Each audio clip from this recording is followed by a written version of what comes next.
Eu sou a professora Zezé Barino e eu trabalho há 40 anos com as matérias mais bonitas do mundo, o português e a redação. Você viu, nós teremos um concurso para a Caixa Econômica Federal. Quero conversar um pouquinho com você a respeito da banca, a respeito do concurso e também fazer algumas questões da banca para que você possa conhecer. Então veja só, nós temos aqui que a banca já está confirmada, a banca será a Cisgran Rio. Então nós temos a banca Cisgran Rio. O edital iminente, a previsão de lançamento desse edital é para fevereiro, segundo a Caixa. Vagas. Nós teremos vagas para técnico bancário novo, TBN, nível médio 2.000 vagas. Técnico bancário novo para a área de TI, nível médio, 2.000 vagas. E nível superior, 28 vagas para médicos do trabalho e 22 vagas para engenheiro de segurança do trabalho. Então veja que é muita coisa que nós temos. A remuneração, nível médio, a remuneração inicial é de 3.700 e nível superior vai de 11.100 até quase 15.000. E tanto nível médio quanto nível superior também há benefícios, tá? Então esse salário acaba aumentando bastante em função desses benefícios. Bem, no concurso, no CNU, que nós temos agora, nesse último edital que a Sesgran Rio colocou, desse concurso nacional unificado, do bloco 8, agora de 2024, este foi o programa de português apresentado. Então, veja, compreensão de textos, tá? Naturalmente, a organização textual, esses vários modos de organização discursiva. Então, aqui entra a tipologia textual. Que tipo de texto é? Narrativo, descritivo, argumentativo? Ele é um texto informativo apenas ou seria um texto injuntivo? Entram também aqui dentro os elementos relacionados aos gêneros textuais. Você sabe a diferença de uma crônica para um conto? Sabe a diferença de uma notícia para uma reportagem? Então precisamos conhecer isso. A questão de coesão e coerência, sempre muito cobrado. E aqui dentro, por exemplo, em relação à coesão, entra a questão do uso dos pronomes demonstrativos, a questão dos usos dos pronomes relativos, das conjunções, dos valores semânticos, quer dizer, as relações de sentido expressa ali dentro. Nós temos aqui a questão de ortografia, mas quando fala em ortografia, não é apenas se uma palavra escreve com G ou com J. Nós temos aqui dentro, por exemplo, o uso de parônimos e homônimos, então infringir, infligir. Nós temos aquelas expressões que causam dificuldades, como expressões como afim junto, afim separado, o uso do porquê. Temos o emprego do hífen no novo acordo ortográfico, a acentuação gráfica no novo acordo ortográfico. Veja que agora, no item 4, nós temos o item da morfologia. Temos as classes de palavras, que são 10 classes de palavras: artigo, substantivo, adjetivo, numeral, pronome, verbo, advérbio, preposição, interjeição e conjunção, mas a gente não tem que saber apenas identificar essas classes. A gente tem que saber empregar essas classes. Nós temos que conhecer a classificação. Então, eu pego o pronome o e o pronome lhe. Quando eu uso o pronome o e quando eu uso o pronome lhe, e eu coloco esse pronome antes do verbo, no meio do verbo, depois do verbo, quer dizer, próclise, mesóclise ou ênclise. Entra aqui dentro também a questão da estrutura de palavras, ou seja, nós temos aqui a questão dos elementos mórficos, radical, vogal temática, os afixos, que são os prefixos, os sufixos, as desinências, a formação de palavras. Então, entra aqui dentro o processo de derivação e composição, por exemplo. Você sabe quando uma palavra é formada por derivação? Sabe quando é formada por composição? Sabe o que é composição por justaposição e por aglutinação? E, obviamente, entra aqui dentro também a questão da significação de vocábulos. É a questão relacionada à semântica. Quando se fala em semântica, está falando de sentido. No item 6, nós já temos aqui a sintaxe. Então, aparecem os termos da oração, como o sujeito, o predicado, né, o objeto indireto, o objeto direto, o complemento nominal, a adjunta de nominal, aposto, vocativo e outros. Por exemplo, você sabe a diferença de um objeto indireto para um complemento nominal e uma adjunta de nominal? Assim, rapidinho, de bater o olho? Pois é, tem que saber. E a questão das orações, porque quando a gente fala das orações, que a gente fala do período, por exemplo, existe o período composto por coordenação, por subordinação. Quando falamos em oração subordinada, ela pode ser substantiva, adjetiva, ela pode ser adverbial. Então, você sabe a diferença de uma para outra? Bem, quando se falam daquelas classes de palavras que nós falamos lá em cima, existem esses aspectos morfológicos que eu falei, os sintáticos que a gente mostrou aqui da questão dos termos e a questão estilística, como o autor optou por usar aquilo. Entra aqui dentro também a questão da linguagem figurada, ou seja, da conotação, e temos a denotação, sentido figurado ou sentido literal daquilo que está sendo lido.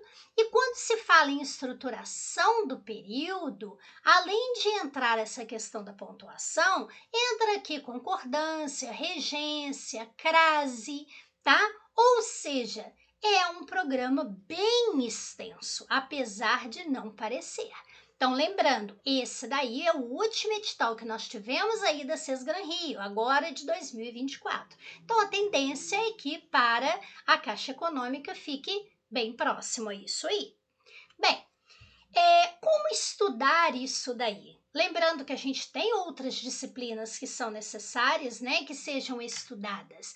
Então, eu criei um curso de português em questões para a Caixa Econômica.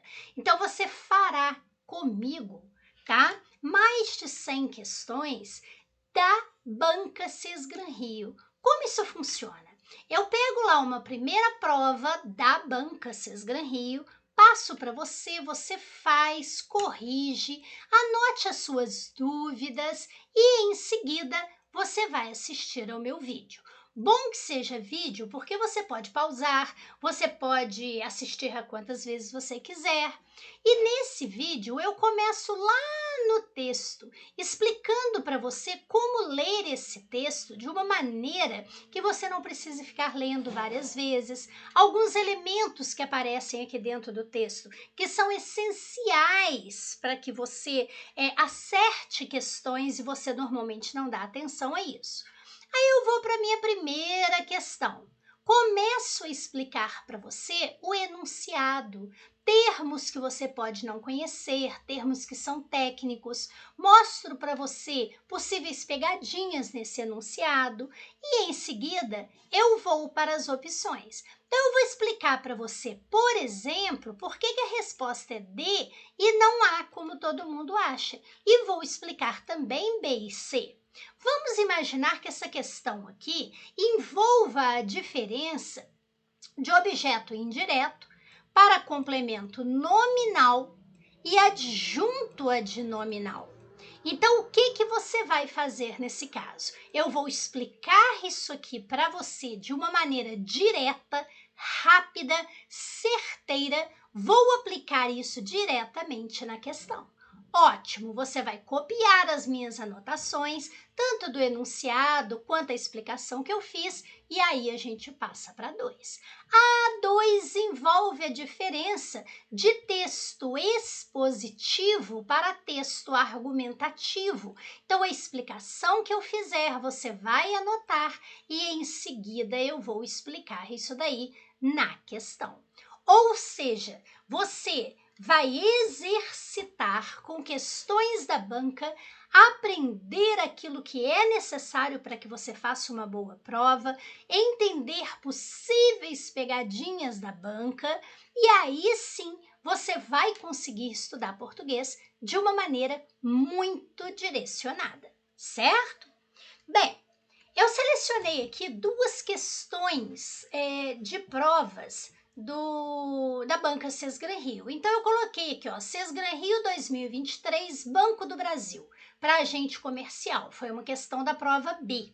Veja que diz assim: de acordo com a norma padrão da língua, ou seja, a norma culta, aquilo que está pré-estabelecido na gramática, o uso do acento grave indicativo de crase, sim, quando você tem um A e você tem esse acento virado para o lado de cá, isso se chama acento grave. Esse acento que nós temos, por exemplo, na palavra obrigatório, isso é acento agudo, tá?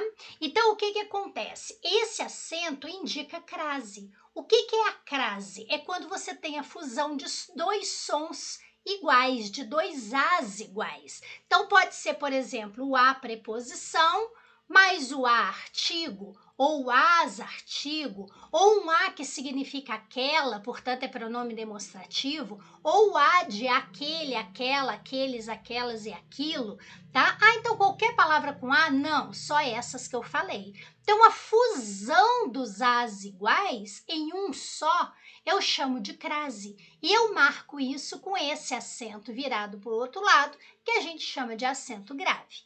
Então, está dizendo, o uso do acento grave indicativo de crase é obrigatório na palavra destacada. Então, o que você observa? Se eu disser para você, irei à loja, você sabe que quem vai a algum lugar. E se você vai à loja, é uma loja determinada. Então, além da preposição a, você usa também o artigo a. Por isso, você coloca o acento grave. Imagine que eu trocasse loja aqui por mercado.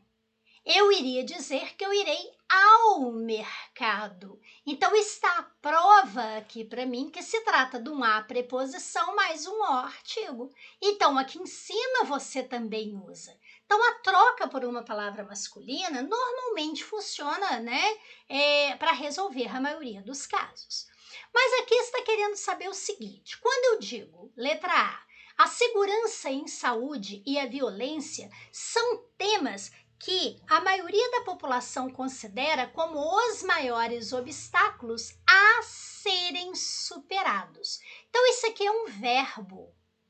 Você usa a preposição? Sim, mas você não usa artigo antes de verbo, porque verbo não é masculino, feminino. Então, antes de verbo, a gente não usa acento grave indicativo de crase. Foi o que aconteceu também aqui na letra E. O objetivo das instituições que se preocupam com o bem-estar de seus funcionários é ajudá-los a cuidarem de sua saúde. Cuidarem é verbo. Antes de verbo, não se usa acento grave indicativo de crase. Pronto, então já eliminei duas. Agora olha a letra B. A capacidade criativa do brasileiro é um privilégio que leva a soluções favoráveis a empresas de diferentes setores. Quem leva alguma coisa, no caso, soluções favoráveis a algum lugar ou a alguém. Então, a preposição pede. Só que empresas é uma palavra feminina no plural. Se eu tivesse um artigo aqui, seria as. Então, se aqui em cima estivesse as, seria a preposição, mais as artigo, mas aqui está apenas a. Então, isso significa que não há artigo. Por isso, quando você tem um a antes de uma palavra feminina no plural, você não usa o acento grave indicativo de crase. Agora veja a letra D. As ações de inclusão social colocaram o nosso país em um patamar superior em relação a outros países. O que é em relação? É em relação a. Agora, você vai usar o artigo a antes de palavra masculina no plural e ainda por cima um pronome indefinido? Claro que não, porque se colocasse algum artigo aqui, se colocasse, seria os. Então seria que ser aos, porque o artigo tem que concordar com o elemento a que se refere. Então é claro que eu não uso o acento grave indicativo de crase. A resposta será a letra C. Aqui é obrigatório. Os empresários passam a dar mais atenção à função que sua organização desempenha na sociedade. Então aqui, se eu, por exemplo, trocasse função por papel, eu iria dizer: os empresários passam a dar mais atenção ao papel. Ou seja, a preposição mais o artigo. Então, aqui eu tenho também o uso do acento grave. Quem dá alguma coisa a, então pede a preposição, e a palavra função é feminina e singular. Então, eu tive a fusão dos dois sons iguais. Portanto, o uso do acento grave foi obrigatório.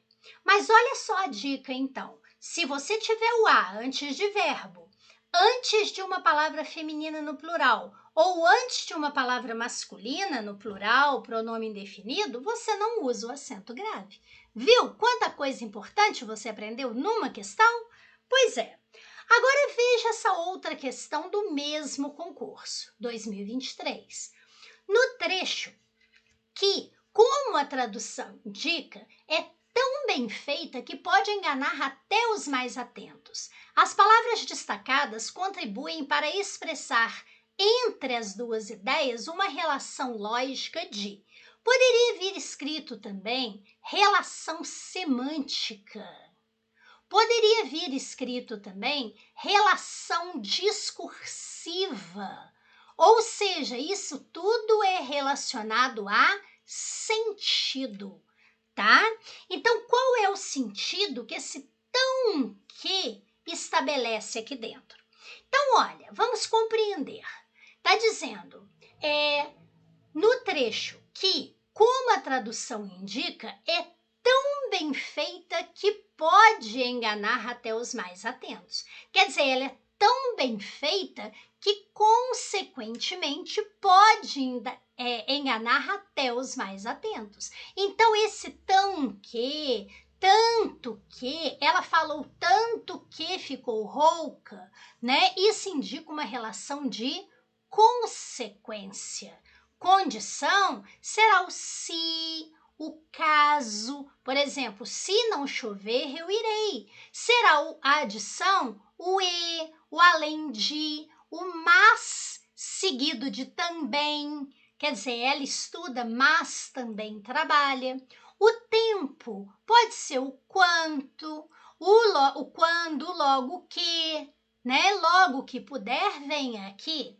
Contradição, né, aparece para gente como uma ideia adversa. Então, poderia ser um mas sozinho, poderia ser um porém, um contudo. Então, isso aqui sim está indicando uma consequência. Poderia ser também o tanto que.